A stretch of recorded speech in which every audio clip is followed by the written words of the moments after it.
Julie. There's a former top prosecutor, you may remember her, in Illinois, who resigned Friday night, blaming Cook County State Attorney Kim Foxx, remember her, for his abrupt departure. He reportedly told staff in an email, quote, "I have zero confidence in their leadership. I cannot continue to work for an administration I no longer respect." Let's bring in Leo Terrell, civil rights attorney and Fox News contributor. Leo, great to see you.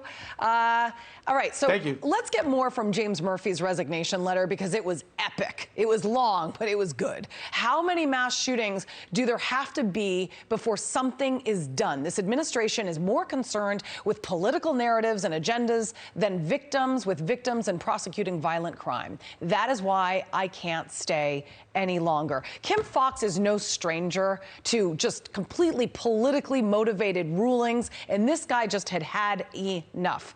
When is Kim Foxx going to send in her resignation letter?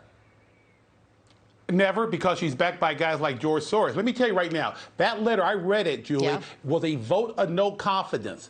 That's exactly what it was. And when you think of Kim Foxx, you think of the justice she provided for Jussie Smollett. That's a joke. She is soft on crime, and she's soft on career criminals. And that's why Murphy resigned. He's a 25-year prosecutor, and he's had enough. There is nothing going on in Chicago regarding prosecuting gang members and career criminals. It's just the reverse. They are soft on criminals.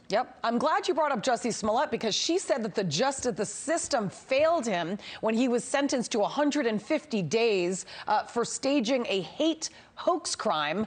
Meanwhile, she recused herself only after the fact that we all learned that she was actually in with the family and was protecting him and trying to keep him out of jail. That shows her type of bias. George Soros, I'm glad you brought him up as well, because what he wrote in the op-ed in the Wall Street Journal is actually laughable. He says this: the most rigorous academic study analyzing data across 35 jurisdictions shows no connection between the election of reform-minded prosecutors and local crime rates. Murder rates have been rising fastest in some Republican states led by tough-on-crime politicians. Where on earth is he getting those statistics? Because if you just take a look at these statistics first, okay? George Soros, are you watching?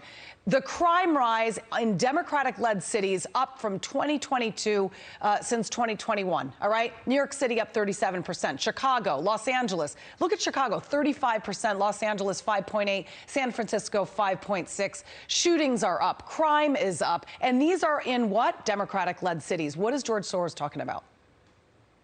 He's talking about, first of all, that survey he's referring to that we don't know the name is a lie. He's living in an alternative universe. George Soros doesn't live in Chicago or L.A. He has private security. And I read that entire Wall Street Journal op-ed piece.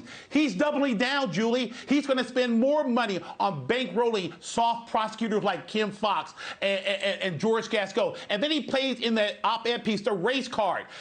Listen, those cities like Chicago and New York are run by minorities. He's claiming the criminal justice system is racist. What he wants to do is eliminate the criminal justice system. He wants to eliminate law enforcement. He wants no law enforcement, and that is a welcome sight for career criminals and gang members. Absolutely, which is why the recidivism rate in all these Democratic cities are through the roof, because bail reform is crap. And these guys get arrested, they're out in 24 hours, and they're accused of murder. In many cases, like Los Angeles, where the governor there is responsible for the deaths of 2 cops who should have, the shooter should have been in jail. Anyway, Leo Terrell, it just fires me up. We don't have any more time, but it was great to see you. Thank you. Thank you, Julie. My pleasure.